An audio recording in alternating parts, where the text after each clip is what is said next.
GoFM, voici le Doc Mayou. Bon matin, bonjour, docteur. Monsieur Garé. Je pense, je vais vérifier, réussi à récupérer Monsieur Jonathan Gagnon au vol. Monsieur Gagnon qui est là, docteur. Oui, bonjour, oui. Doc. Salut, Doc. Salut, Jonathan. Ben oui, on se disait, puis c'est lui qui a mis de la pression auprès de la direction. Il voulait à tout prix continuer à vous parler à tous les matins. Alors, Non. Oui, il s'est passé quelque chose durant mon absence entre vous deux que vous m'avez caché, je pense.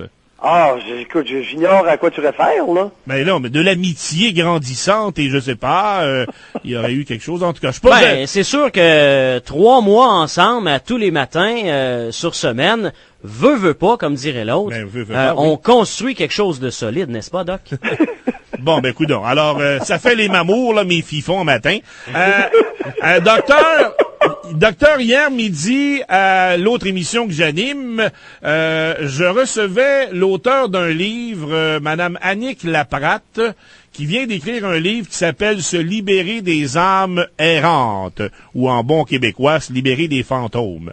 Et là, imaginez-vous donc, on a parlé de vous là-dedans dans l'entrevue, pas dans le livre, mais dans l'entrevue que j'ai fait avec elle, parce que elle me disait que certains psychiatres au Québec reçoivent parmi leurs patients des gens, justement, qui vivent le phénomène des fantômes. Vous, personnellement, Doc, vous en pensez quoi? Régulièrement, j'ai des individus possédés du démon qui voient des fantômes. C'est très fréquent avec la schizophrénie. À toutes les semaines, j'ai un cas qui me rapporte avoir vu des fantômes. Oui, mais sauf qu'elle, elle nous disait que oui, il y avait des gens qui souffraient de problèmes psychiatriques, qui voyaient des fantômes et tout ça, mais qu'il y en a d'autres que c'est pas le cas. Ils ont aucun espèce de problème psychiatrique. Ben non, j'ai jamais vu ça. J'ai jamais vu quelqu'un qui voyait des fantômes en dehors de la schizophrénie. Oubliez ça, là. OK. Ça m'est jamais arrivé dans ma pratique. Ça fait seulement 29 ans que je vois du monde, là. Puis des milliers de personnes. Okay. Je sais pas, j'ai aucune idée à quoi elle réfère. Est-ce qu'elle est en train d'insinuer qu'on peut voir des fantômes et être normaux?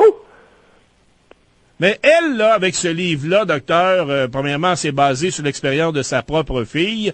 D'ailleurs, c'était un livre qui avait paru auparavant qui s'appelait « Une autre âme dans ma fille ». Et elle dit qu'elle veut démystifier et comprendre les phénomènes d'emprise pour reprendre sa vie en main. Vous, là... D'emprise par les esprits, par les divinités, ou d'emprise par l'influence parentale? On parle pas tout à fait de la même chose, là. Un est normal, puis l'autre est psychotique. Ouais. Mais, en tout cas, tu sais, moi, hier, je l'écoutais, puis, tu sais, elle disait, on se fait traiter de fou lorsqu'on parle de ça. C'est un sujet tabou, encore au Québec, en 2008. C'est bien évident, c'est un phénomène psychotique. Alors, on voit pas des fantômes qui veulent. Mais est-ce que, je pense que vous avez été clair, Doc, tantôt, quelqu'un qui est considéré normal n'est pas supposé de voir de fantômes? Ben, j'espère, Jonathan! Non, mais le livre en soi, il est jamais question de la schizophrénie là-dedans, Doc, là. Ben là, écoute, moi, je vous dis que je vois des personnes, encore hier matin, il y a des individus, il y en a une couple qui m'ont parlé d'avoir vu des fantômes, et j'ai augmenté la dose d'antipsychotiques, et dans 2 semaines, ils en verront plus. Mais concrètement, ça se passe quoi? Sont dans leur cuisine, dans leur salon, et ils hallucinent carrément du monde? Ou... Non, la plupart du temps, c'est le soir à la brunante. Oh, OK. Et dès que ça devient tranquille dans leur chambre, alors ils sentent la présence d'esprits ou de fantômes, et c'est surtout un phénomène nocturne ou pré-sommeil. C'est dans la chambre lorsque la lumière est tamisée et que c'est très tranquille. OK. Donc, autrement... Alors, ils voient des fantômes dans les arbres, les formes qui ne sont pas très claires deviennent déformées par le cerveau. Et c'est là que le fantôme apparaît. OK. Donc, j'ai bien compris, vous n'allez pas acheter ce livre-là, ça vous intéresse pas. Ben là, Garé. Non, mais moi, sérieux. Docteur, écoute, je vous dis que j'en vois toutes les semaines, moi, là, des individus qui voient des fantômes dans les arbres, des fantômes dans les fenêtres, et des fantômes dans la noirceur, et sentent des esprits en dessous du lit. Elle dit qu'elle a été inondée de questions et de témoignages sur le thème en question de la part de milliers de lecteurs à travers la francophonie. Partout à travers le monde, on l'a. Ben oui, parce qu'il y a 1 personne sur 100 qui souffre de schizophrénie. Et je vous dis que je saute pas 1 semaine sans avoir quelqu'un dans mon bureau qui me parle d'avoir vu des fantômes.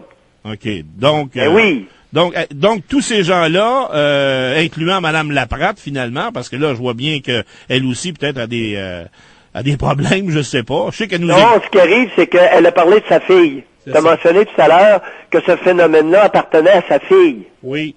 Et il y a beaucoup d'individus qui, comme dans les tribus primitives d'Afrique et chez les Indiens d'Amérique, normalisent la psychose, la schizophrénie. Oui.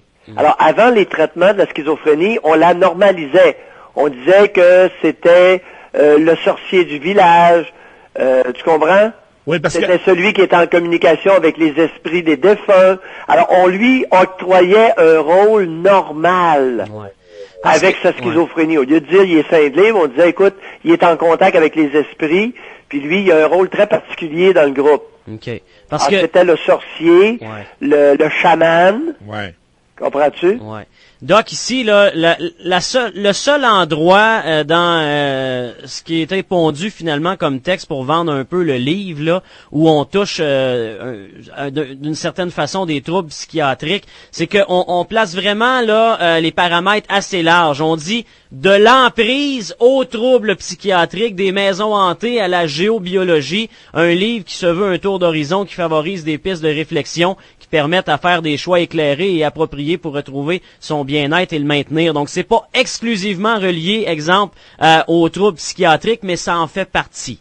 Bon, c'est définitif.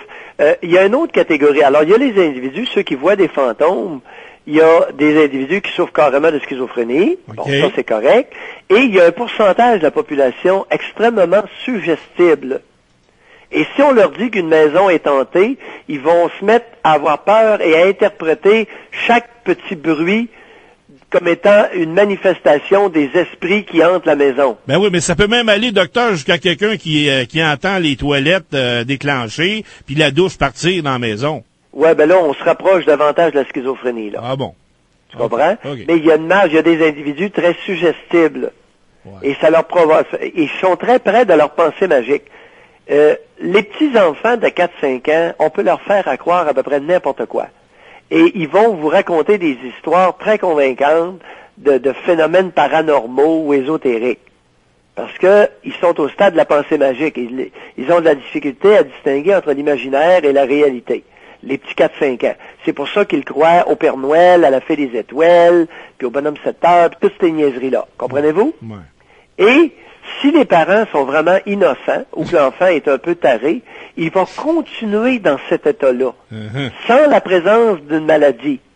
Il va continuer à être innocent, autrement dit, toute sa vie. Et ça fait des tarlats adultes. Bon. Oh, non. Ça fait un adulte qui a 4 ou 5 ans d'âge émotionnel et qui croit à toutes ces affaires-là. Ils vont au Ouija, comprenez-vous? Là, ils vous racontent ça, puis sont convaincus, les esprits sont venus, puis ils ont fait du spiritisme et du Ouija, et puis là, ils sont convaincus de ça. Ah, ça, c'est des adultes innocents, très immatures, bloqués au stade de développement de la pensée magique, d'un enfant de 4 ans et demi. Mais il y en a plein de ça au Québec, c'est pas rare, là. Alors, cette femme-là s'adresse aux malades psychiatriques qui sont pas soignés, et à toute cette clientèle de bloquer au stade de la pensée magique. Combien qu'il y a d'adultes qui croient encore au Père Noël? Tu sais, puis au petit Jésus, puis à Dieu, puis la Sainte Vierge, tu sais, Allah. Mais oui, mais ils sont presque majoritaires, les innocents. En tout cas, moi, hier, pour avoir parlé presque pendant une dizaine de minutes avec elle, docteur, je l'ai senti très équilibrée, cette dame. Je l'ai pas trouvé folle pantoute. Et c'est sûr qu'elle était là pour me parler de son livre puis de vendre sa salade, vous allez me dire, là.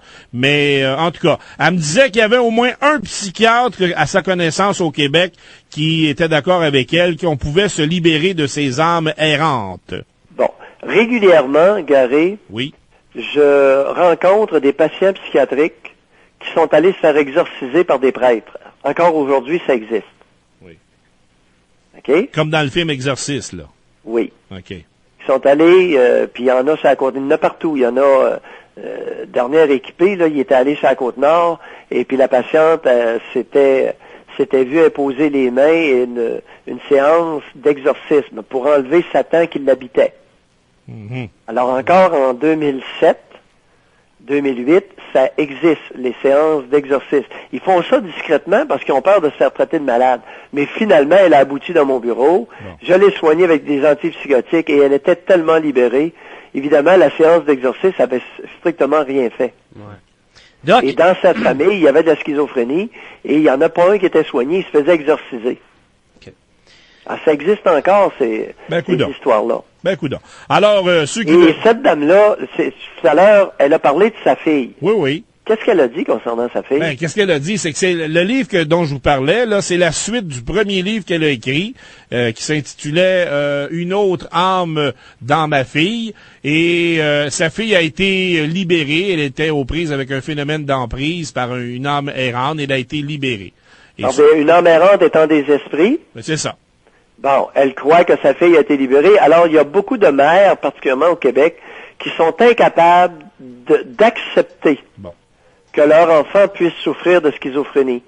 Et elles vont aller loin dans le sens de la normalisation des phénomènes psychotiques de leur enfant pour ne pas faire face à une maladie mentale chez leur enfant. Ah, c'est tout le tabou, Garé, ce matin, qui entoure la schizophrénie au Québec. Bon, mais en Et tout cas, ça va loin. je savais que ça vous intéresserait de toute façon, que vous soyez d'accord ou pas. Je savais que ça vous intéresserait d'en parler. Et j'avais promis à cette dame de vous interpeller là-dessus. D'ailleurs, elle est à l'écoute. Elle demeure à Gatineau. Alors, elle nous écoute actuellement, Madame Laprate. Et Garé, Jonathan, Oui. ça va jusqu'au point qu'il y a des psychiatres de l'hôpital Sainte-Justine qui nient l'existence de la schizophrénie chez l'enfant et l'adolescent. Bon. Ça va jusque-là. Eh ben. Alors, il y a tout un club de psychiatres à Montréal, à l'hôpital Sainte-Justine, qui nie l'existence de cette maladie psychiatrique-là chez les enfants et les adolescents. C'est pour ça que j'ai été suspendu provisoirement en attente d'un procès là-dessus. J'ai été suspendu auprès des enfants et des adolescents parce que je suis capable de faire un diagnostic et d'établir un traitement pour la schizophrénie chez l'enfant et l'adolescent. Mm-hmm. Ben oui, c'est sûr. Vous êtes le mouton noir des psychiatres. On le sait très bien, docteur. Alors, cette maladie-là existe et les enfants et les adolescents peuvent halluciner, avoir des idées d'influence, sentir des présences, les mêmes phénomènes psychotiques rapportés chez les adultes qui souffrent de schizophrénie. mais Doc, un parent allumé, est-ce que va se rendre compte de ça et ça va lui mettre la puce à l'oreille pour consulter à qui de droit? Oui. Bon, le okay. problème, s'il consulte un psychiatre qui a été formé à l'Université de Montréal, il va se faire dire, comme une dame qui est venue me voir il y a à peine un mois, ben oui, mais c'est dans sa tête. Fait qu'ils vont laisser l'enfant et l'adolescent avec les phénomènes psychotiques hallucinatoires. Ils ne traiteront pas. Alors, docteur, ça a été fort intéressant, comme d'habitude. Merci d'avoir discuté de ça avec nous. Demain, on va parler avec vous d'argent. Je sais que vous aimez ça, parler d'argent, docteur. On va parler d'économie. Je veux savoir ce que vous pensez du phénomène du monde qui se garoche partout dans les centres d'achat, même s'ils n'ont pas une scène, à cette période-ci de l'année. Ouais. Ouais. Intéressant comme... Demain, préparez-vous, mon cher docteur. J'ai hâte de vous entendre. Salut, doc. Ciao, Doc. Bye. C'est le docteur Guéridou qui a un remède à tout. C'est le docteur Guéridou qui a un remède à tout. Le Doc Mayou. Du lundi au vendredi à 8h05 et 17h45. À GoFM. Latitude Rock.